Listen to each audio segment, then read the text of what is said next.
community. We're back. It's been over a year. Forever and a day. Has it really been that long? I think our last video was over a year. Well, we've had little videos here and there, but the Who's as far Next as box. as far as getting back on track, being on camera. As far as getting back on track and everything. So we're going to kind of do things a little bit differently. We're going to hop right back in with going through the massive record collection. And then, we'll do new purchases, I think, as we get them. I don't think a video with all of our new purchases from the last year, I think, would be very long. Too long. There's a huge pile back here. Maybe I'll do solo ones, or we'll just a few at a time. Or work something. them in somehow, but we're gonna just go ahead and hop right back into the collection. And instead of just doing like me on my own and then him on his own, we're gonna try just being here together and doing it that way. So let us know what you think and we'll get started. Okay. So the first one, or the first of this section. Oh, you got it like the fancy people do, where they put the record separately. Most of his records, I don't know, there's like a debate of how you should really file your records, if you should put the record inside of the sleeve and file it, or if you should put the record in a paper sleeve and put it in the plastic. I don't know, that one just ended up like that. I think. Is there a better way? Like, I do this if I'm shipping, because then if it moves around, people say, oh, it'll shift around inside and split the seams. Okay. But as far as your own collection? My own collection, I put them inside, because that's what the damn outer sleeve is made for. Put the record in. I think I did that because that paper sleeve does not fit in that cover well or something. Okay. Well, we'll go ahead and look at this one first. I'm assuming we're still in the D's, because it just says Drag Beat. Now, is that a band or No, that's the album title. But why is it in the D's? Shouldn't it be in like miscellaneous artists? No, it's an artist. It's an artist. Defenders. Okay. I thought Drag Beat was like the name of the band or something. So yeah, this is a little worn. I can see, I'm not going to make it worse, but you can see the spine is a little cracky. As you get older, your spine tends to... Mm-hmm. But I like the sticker on the actual album is pretty cool. You mean the label? The label. The sticker, the label, whatever you want to call it. Getting back into this, folks. But, We've lost our groove. I'm guessing... Yeah, we'll get back in there. I'm guessing this is just instrumentals? Yeah. Okay. So tell me about this record. Well, this is Drag Beat by the Defenders on Delphi Records, 1963. Delphi did 3 records sort of in this series. There's one by the Defenders, there's one by the Darts, and one by the Deuce Coups. I have up here a compilation CD called 32 Hot Rod Hits on Ace, which collects all 3 of these albums, and it's all hot rod instrumentals. I noticed there's names like Taco Wagon. That sounds not good. That sounds like a bad thing to say about somebody. No. Skin Diver and Loose Nuts. Well, it's all hot rod mechanical things. Came out in 63. It's all session guys working for Bob Keane on Delphi. I believe these albums were led by Glenn Campbell, if I'm not mistaken. We'll have to ask our friend Brian Thomas, because he worked for Bob Keane and Delphi in the 90s. The music sounds kind of like a white Booker T and the MGs. And for a hot rod record, this has some of the... You're meaning soulless. Soulless. Kind of. Well... The sound effects on here are some of the most poorly recorded hot rod sound effects. Is it literally somebody going... No, it's actual cars, but it's recorded in such a trebly thin way. It sounds like...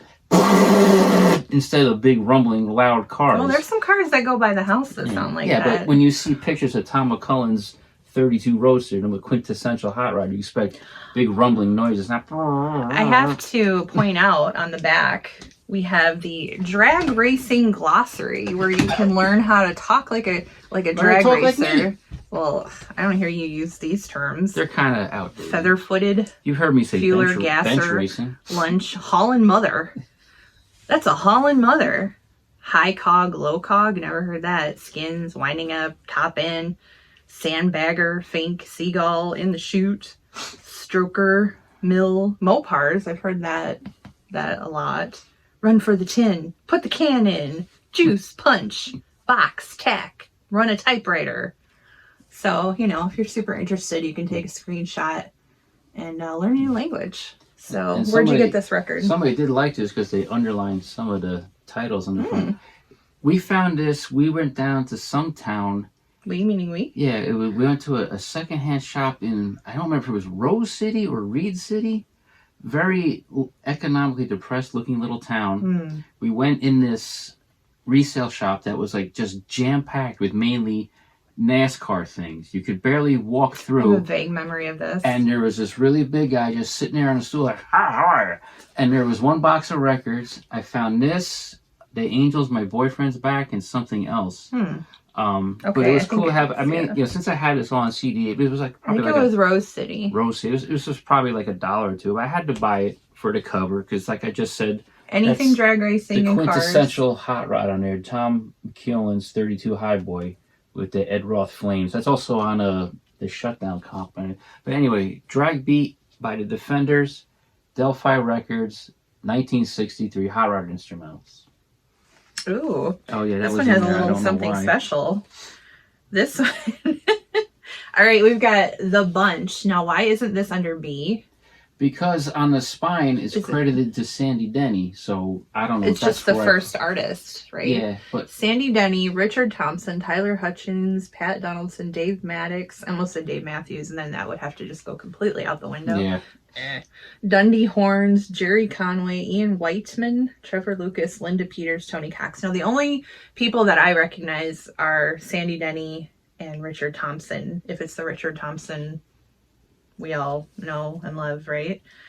So this looks like a compilation, or is it like a super group type situation? It's a super group. Okay. So we got pictures of all the people. So, but then there's something in this plastic here. That was in there. For some reason. That was in there. It looks like a poster. Oh, it's a poster of Pete Townsend, who's... That, I don't know how that got in there. It's from Circus magazine. Yeah. Yeah. I don't and want to scare it. When I bought the album, that was in there. And Todd Rundgren on the back there. Yeah. It's from 74. October of 74. So if you get Circus magazine, then... So for some reason, somebody put this in that album and got it. So, yeah, I don't really know anything about this. They do some Chuck Berry songs and Locomotion. So... Okay, what this is credited to The Bunch. What it came out... Not the Brady Bunch. Came out early 70s. It's on A&M. This is an American copy. This is all the British folk music scene. Sandy Denny, Richard Thompson, members of Fairport and other bands, and Fotheringay, Linda Peters. Linda, how do we pronounce that? Sandy, yeah. Linda Peters, who later married Richard Thompson, is on here. All the big names from all the British folk rock groups at the time getting together for a one-off session, recording all their favorite 50s rock and roll songs. This is on A&M, an American copy.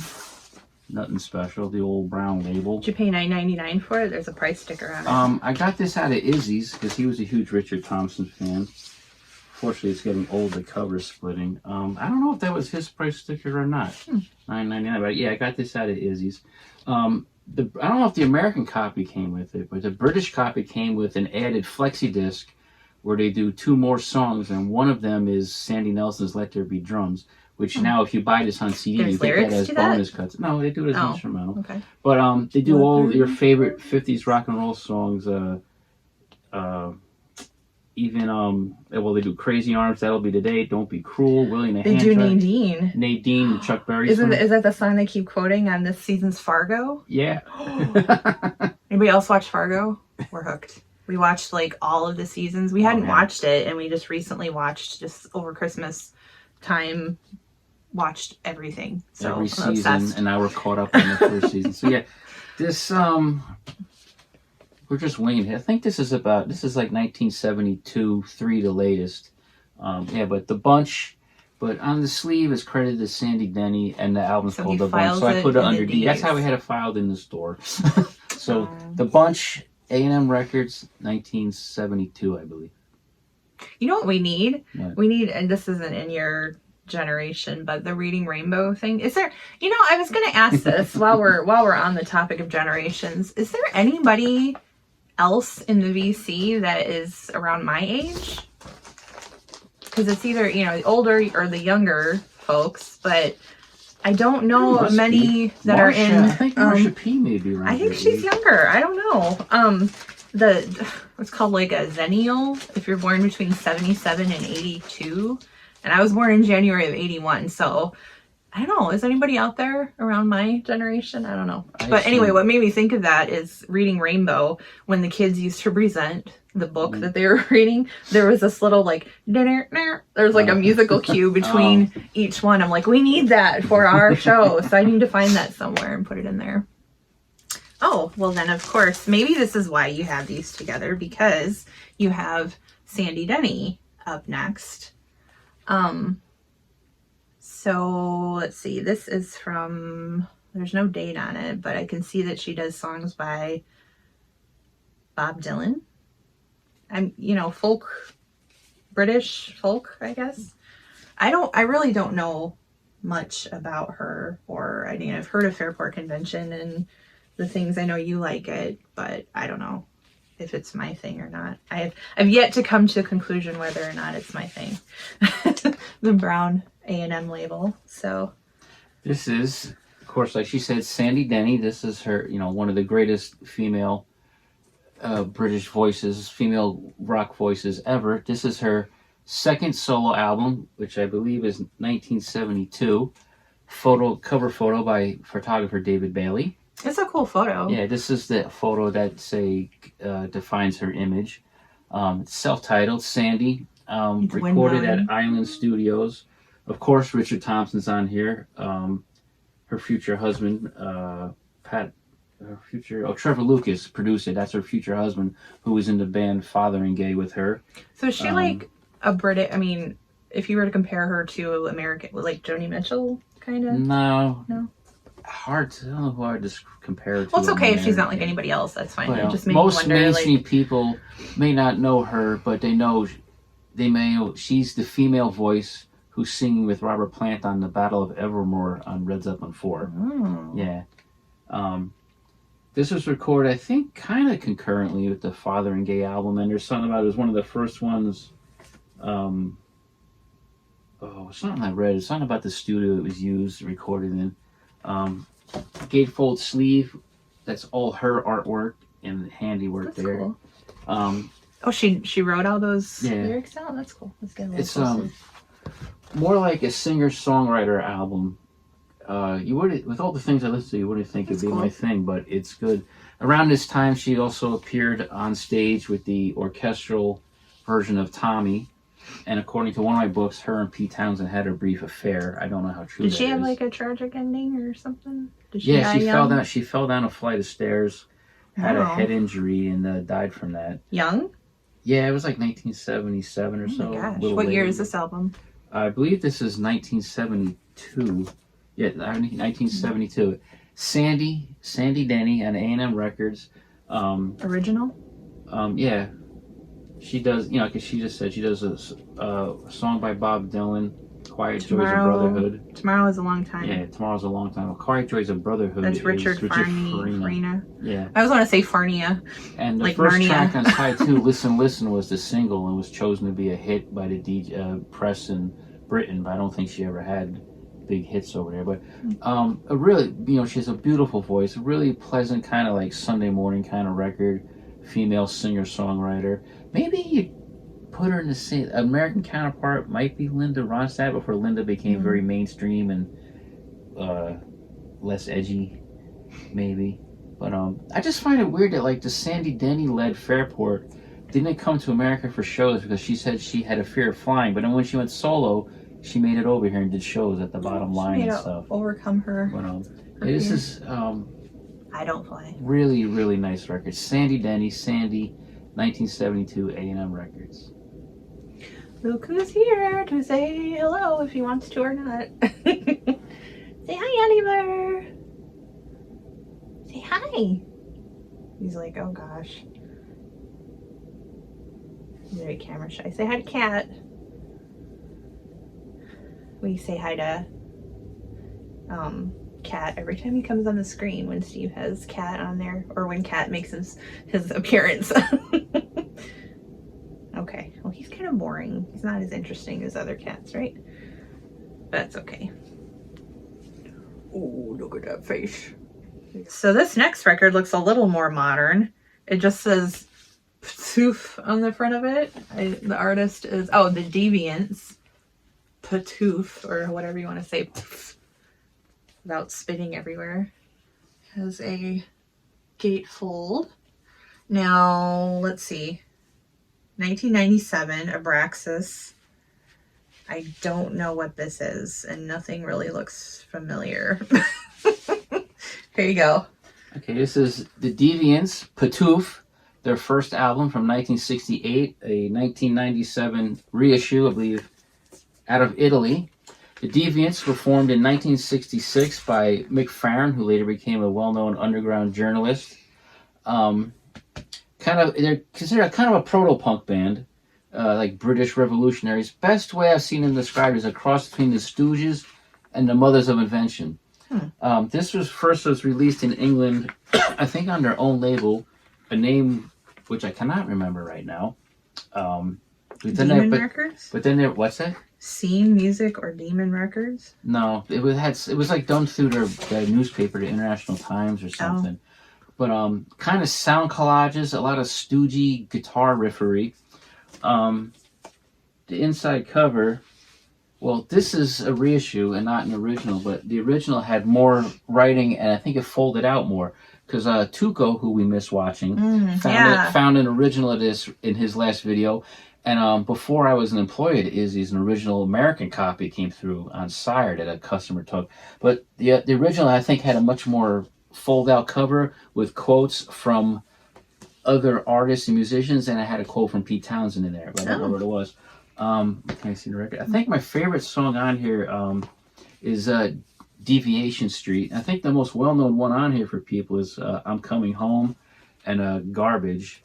I do have it on a CD combined with Mick Farren's Mona the Carnivorous Circus album, which was his first solo album, which he did in a really screwed up state.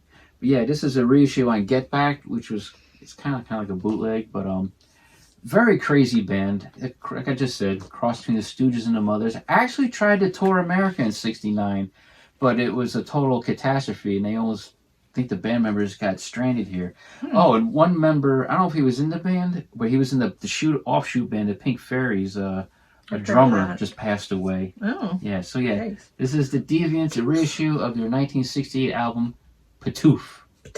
It said 67 on here. Oh, yeah? On the label. Okay. I thought it was always 60. I'm thinking of the American release date. Oh, yeah, 67 sounds right.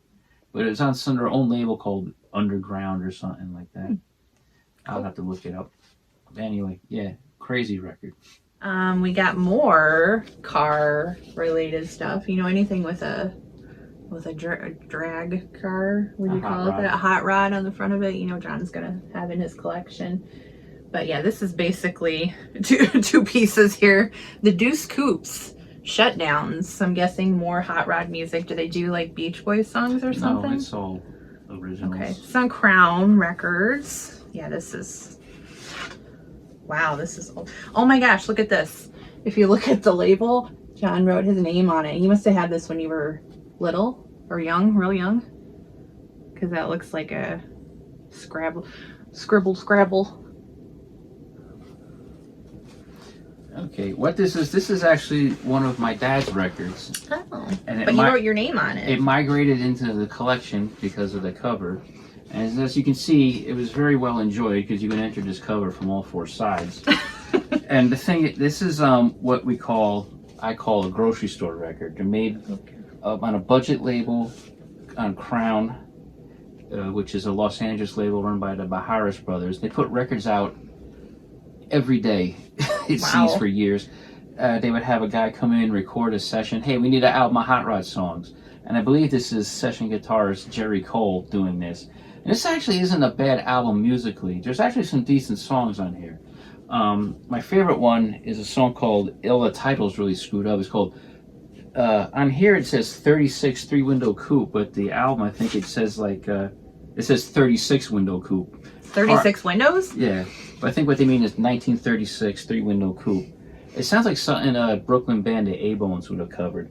But yeah, this was one of my dad's records, and I enjoyed it immensely. I used to play this on the old Westinghouse suitcase record player in the basement while I played with my Hot Wheels and Matchbox on the carpet, because this one has some really great hot rod sound effects in the songs. There's actually some vocals, some instrumentals.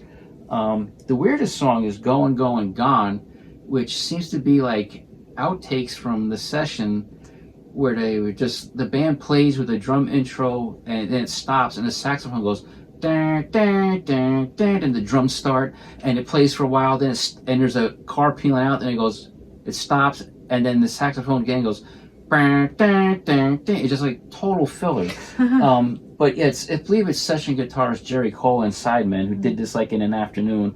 But like I said, it's a little better than most of these knockoffs. And I don't think Mr. Jerry Cole recycled much of this on later albums. If you see all these albums on Crown that he's behind, he recycles a lot of things. They got a lot on the back there. Yeah, this is all the other records that Crown put out, all kinds of weird things. What year? This is 1963, and you can see up here also, Heidi showed you, I wrote my name on the label, because I think I took this to school at kindergarten for show and tell, but we wrote a price up there, $1, because me and my sister, when we were little, we had the Play School or Fisher Price cash register to plastic coins, and we would play store. Nice. But yeah, this has been well played. It still will play. It has a skip or two, depending on which turntable you put it on, but this was a big record of my childhood. Yeah. See, that's what's cool. They all have a story. Yeah, and one of my old Hot Rod magazines I recently bought, I saw this car in here. I think these are both, or this one. These are both Barris Customs. And this is another thing. It says the Deuce Coupes, and it says the Shutdowns. And for people argue, is it the artist the Deuce Coupes, or is it the Shutdowns? And someone figured out that the way that Crown laid out their topography on here, or titles, the bold lettering is the artist, and then underneath is the album title. So it is the Deuce Coupes. You're right. So the Deuce Coupes, the Shutdowns, Crown Records, 1963. Did this ever get put on CD? No. No. I have never seen analog. I've never seen it in a store. I've seen copies on eBay, and they're all destroyed. I don't. We should try to transfer it to digital files for. I did put one on a CDR because I was going to play it on our show. Cool. I just never got to it because I sometimes on my show I'll do a segment just something from Dad's record collection and play one of his records. A real scratchy record time. Yeah, Cub Cody. And yeah, the Deuce Coupes, the Shutdowns, Crown Records, 1963. All right. Well, that was five records that seem to go by pretty fast. Yeah. Unless you're watching and you're like, no, it did not go by fast. Can I explain my t-shirt? Yes, please do. If you're wondering what my t-shirt means, it says Wonderama.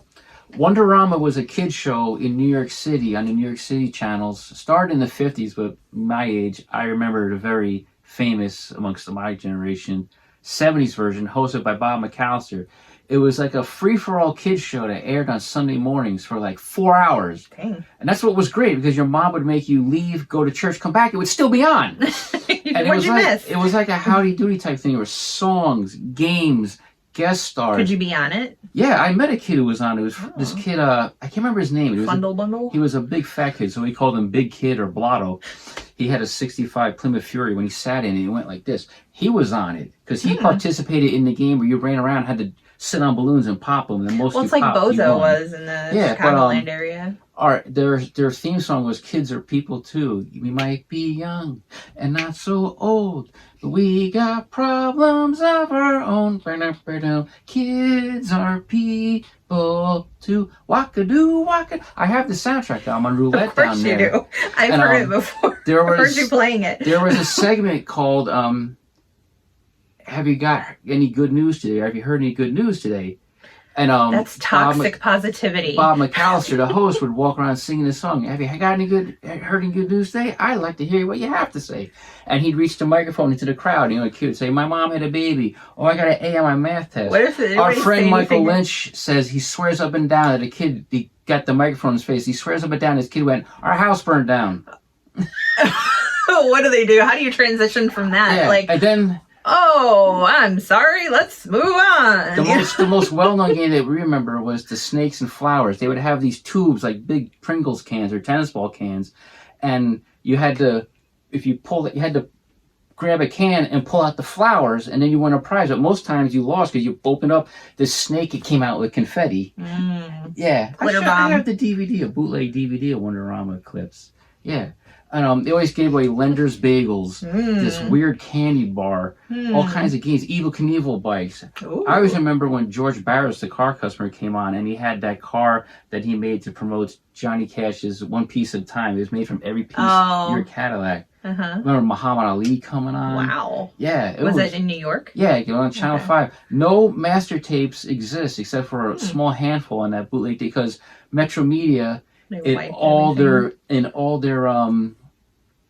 intelligence or whatever, said no one's going to want to see this, and they dumped it all in New York Bay, in Hudson Bay. They're gone.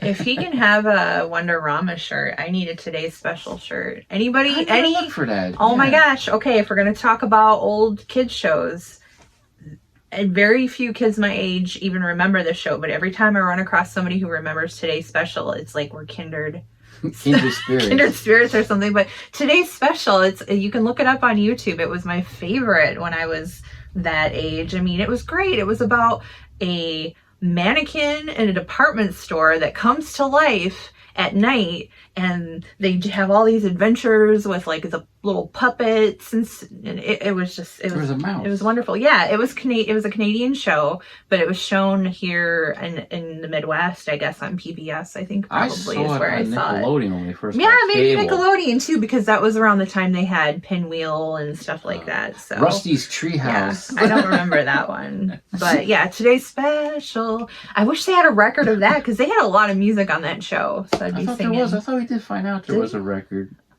We might need to hunt that down. The only other person we've met that remembered it was our friend Matt Kurchowski. He was like, Today's Special, it's for everyone. I think of that show, like today we were in the mall and I had to walk through Macy's and it was very quiet and nothing. I thought of Today's Special. Maybe Jeff the mannequin was there. We could like say the magic words and he'd come alive, and it was really cool because I look back on it, very few things hold up that you watched as a child. But to me, it's still, when I watched it on YouTube, it's like, this isn't half bad, like Jeff, the mannequin guy, was like a Broadway trained singer, dancer, whatever. So he'd dance and sing, and they had the good puppeteers for the little mouse named Muffy. And then the security guard was like this old Muppet dude, and there was like a little computer too. We could talk about high tech, but anyway, so don't get me started on a New Zoo review either. Oh dear, we might when we get to soundtracks and stuff. That's gonna be a little while. Wow, soundtracks are way down there. As much as we can talk about these things, but we haven't been around. Like we said, some of our, like Steve Carlson, Heidi had surgery last year, and last year. It's not next year yet. Oh. We're filming this like right before New Year's. Yeah. So 2023 and at the end of April. Just life has been, busy, and we just, took a little break doing things. But we hope to get back into us on a more regular basis. Yeah. People out there have been saying they missed us. That's so nice. A few guys, Record Hound. That's so nice.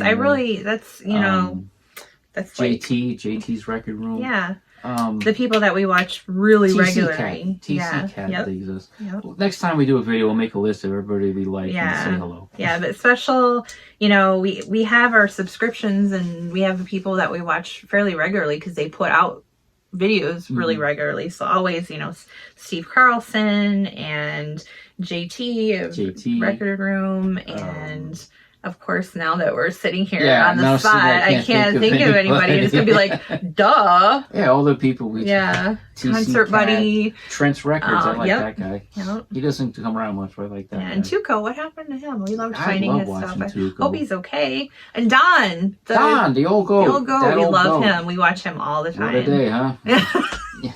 He's so cool. Yeah.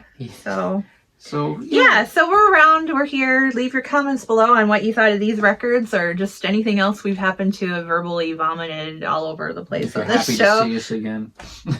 Don't prompt them. They could be unhappy to see us. But so we appreciate you guys. We thank you for sticking around. If you're still subscribed, if you're a new subscriber, welcome. Say hello below. We did pick up like a few. to interact with folks as much as we can. And the idea is to record a video like this pretty much every week that he doesn't have the radio show. So it'd be like bi-weekly, but it just depends. Like if we're not busy or if we feel like we want to do a video, then we'll do another video. So it's either going to be bi-weekly or weekly, but we'll see. You can see behind us the who's next box set that he unwrapped the other video. So yeah, stay tuned. There's definitely a lot more to come. So lots of records and lots of random pop culture stuff. Like I'd like to try to live stream again, but there's too much bumping up against other live streams that are more popular. Yeah. Because I think that'd be the best way to go through this humongous pile of stuff I bought all year. Yeah, I think recent purchases like every quarter should be a live stream. Yeah, so it's just something. Just whoever wants to show up. Yeah. You know, to get that StreamYard thing. Mm-hmm. Oh, it was good to also see the other couple SNL back. Yeah. They were busy. Congratulations on your marriage and everything. They got married. Yay. So, guys, so we should stop rambling. And, okay. All right. Thanks for watching. Comment below. We'd love to hear from you, and we'll see you next time.